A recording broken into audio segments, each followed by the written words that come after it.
Assalamualaikum warahmatullahi wabarakatuh. Perkenalkan, saya Nindya Permatasari. Di sini saya akan menganalisis rekapitulasi pemanfaatan e-commerce selama pandemi.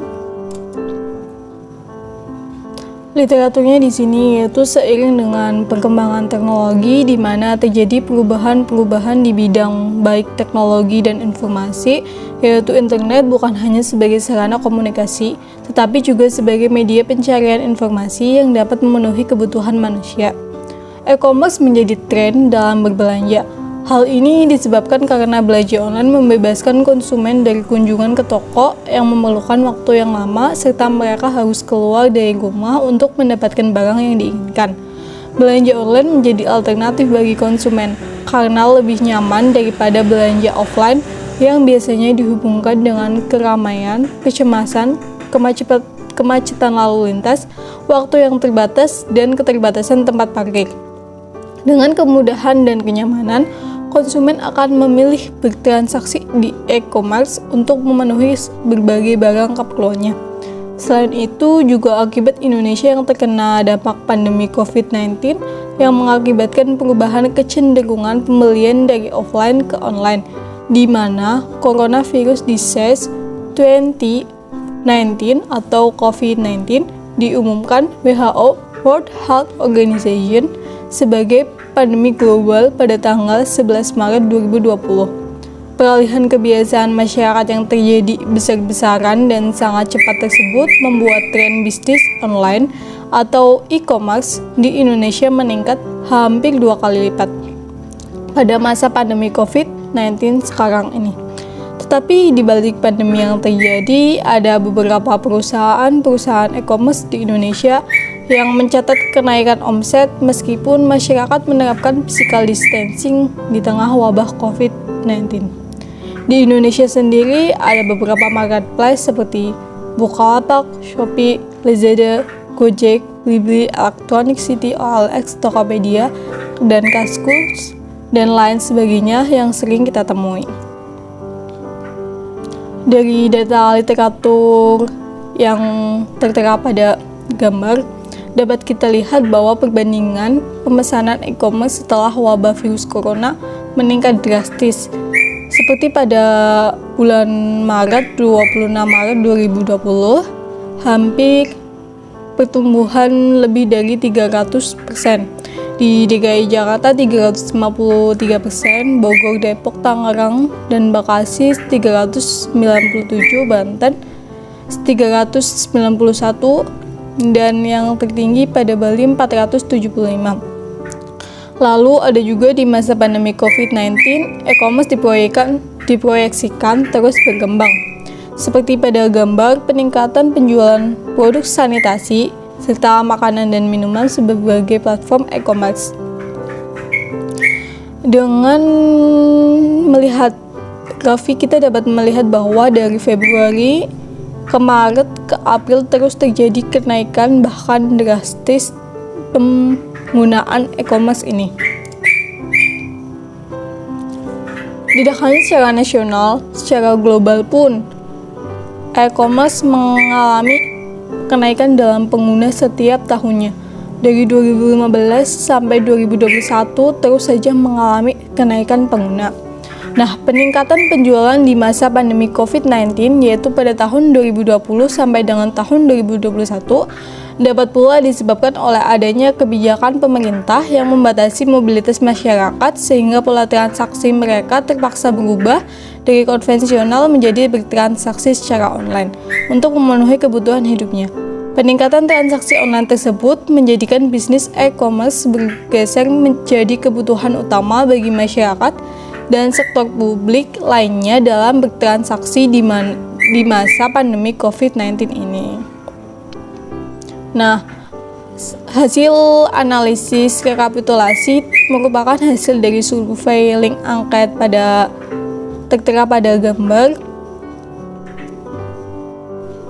Dari isian kuesionernya, dari jenis kelamin terdiri dari laki-laki dan perempuan, yaitu 19 respon, dengan perempuan 63,2% dan laki-laki 36,8%. Di sini rata-rata respon yang mengisi angket umur kurang dari 20%, yaitu umur kurang dari 20 dengan 94,7%. Kemudian dari pernyataan 1, apakah selama pandemi Anda sudah memanfaatkan e-commerce untuk melakukan transaksi jual beli? Nah, terlihat pada tabel bahwa yang sudah memanfaatkan e-commerce berjumlah 16 respon dengan 84,2%. Nah, yang belum memanfaatkan e-commerce selama pandemi ini yaitu ada 3, yaitu 15,8%. Kemudian pernyataan yang kedua, apa alasan Anda menggunakan e-commerce saat pandemi seperti ini? Dengan berbagai alasan, respon lebih menuju ke dampak positifnya untuk menghindari kerumunan karena adanya COVID, biar tidak keluar rumah, lebih praktis, lebih cepat, dapat dilakukan dengan mudah karena kebutuhan dan masih banyak lagi. Kemudian dari pernyataan 3, alasan tidak menggunakan e-commerce saat pandemi. Dalam respon tadi yang belum memanfaatkan 3 karena tidak bisa, maksudnya mungkin di sini tidak bisa dalam melakukan transaksinya baik menggunakan sistem COD atau sistem Shopify, belum pernah mencoba, dan terkadang barang tidak sesuai dengan pesanan. Karena e-commerce berdampak, pasti mempunyai dampak positif dan dampak negatif, atau e-commerce sendiri mempunyai kekurangan dan kelebihan. Di sini tentang bagaimana kita menggunakan kelebihannya dan mengurangi kekurangannya. Dengan pernyataan 4, apakah menggunakan e-commerce bermanfaat saat pandemi? Jawaban yang benar berarti semua respon yang mengisi angket menjawab bahwa menggunakan e-commerce bermanfaat. Tetapi yang belum memanfaatkan e-commerce, mungkin mereka belum bisa melakukan atau bertransaksi secara online. Sehingga di sini perlu adanya pengetahuan, karena sistem informasi yang semakin berkembang, respon bisa bertanya baik secara individu atau langsung kepada yang sudah pernah menggunakan, atau juga bisa mencarinya melewati Google dan media informasi lainnya.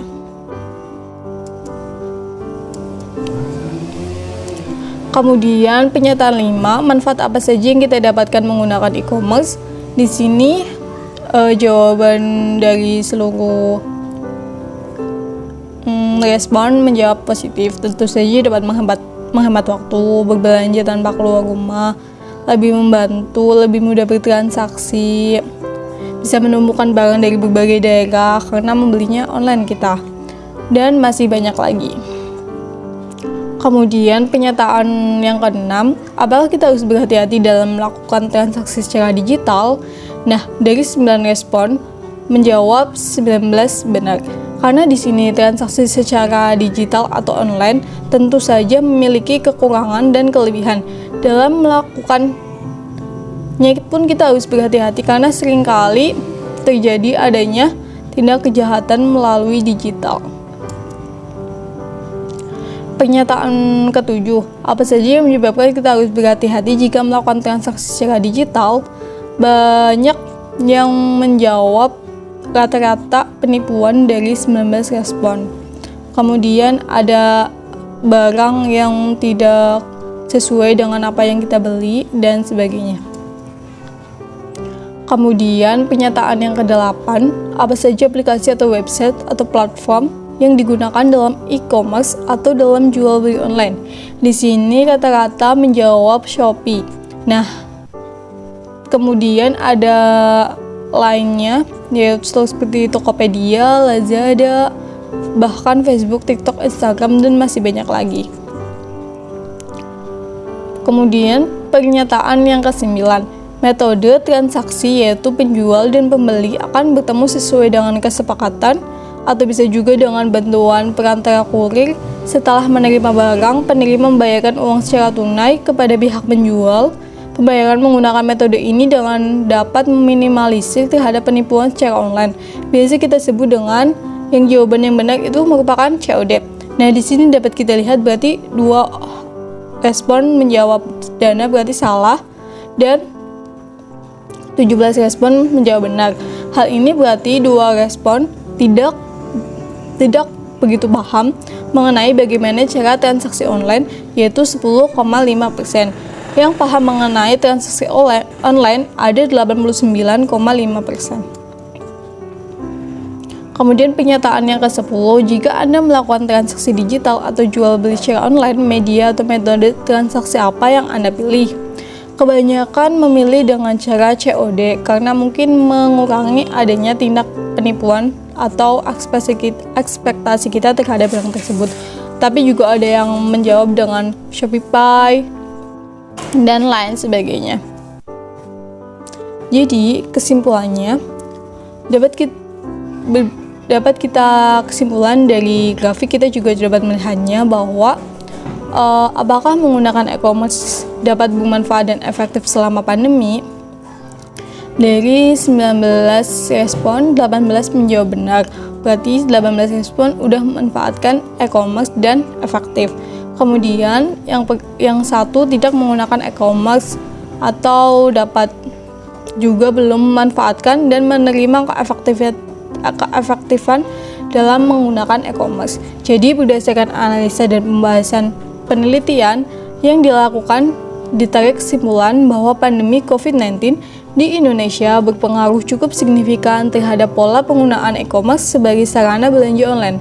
Hal ini, e-commerce dipandang bermanfaat dan efektif selama masa pandemi.